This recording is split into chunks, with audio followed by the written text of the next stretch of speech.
There's more than just taking everything off the wall before you paint it a beautiful new color.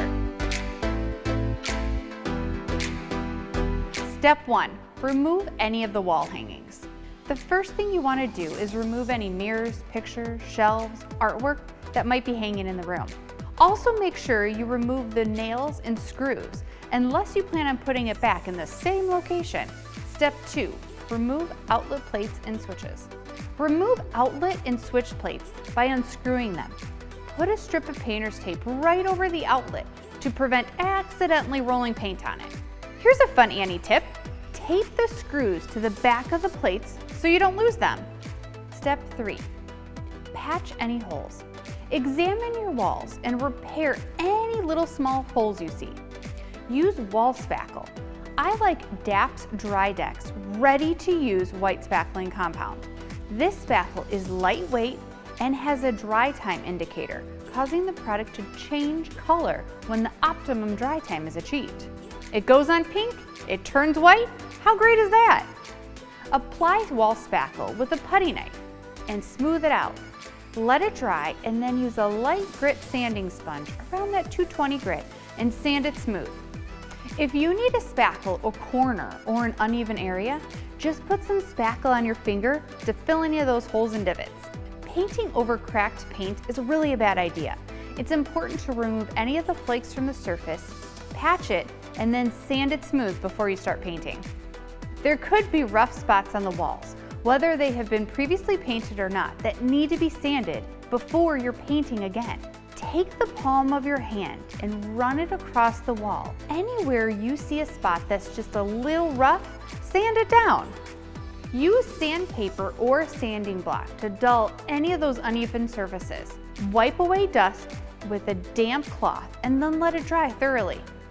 If the wall has previously been painted a gloss or high gloss sheen of paint, you're going to need to smooth and sand that wall before you repaint it. Step 5. Cleaning.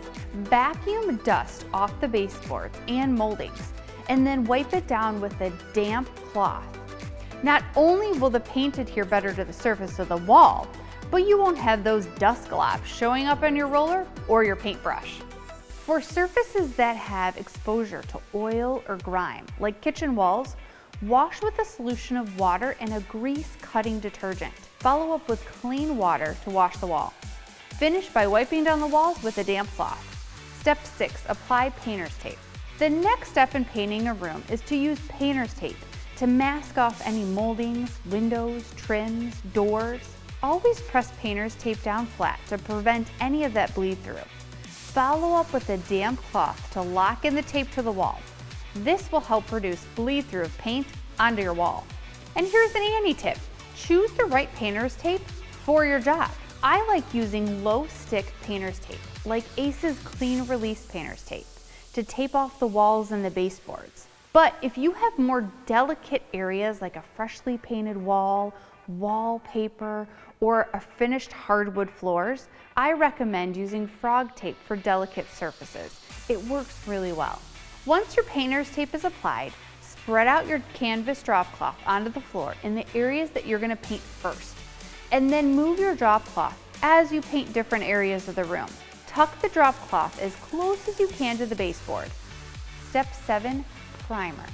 If you were painting over a dark wall, you should consider using a primer. Primers disguise any imperfections and they create a smooth surface for your paint to lock onto. It also ensures a uniform finish, no matter what you're painting. Starting off with these steps to prep your wall will set your project off on the right foot, and you're going to have a beautiful new color applied to the walls in no time. Keep watching for another great video on how to prep your room before you paint. That video is coming up next.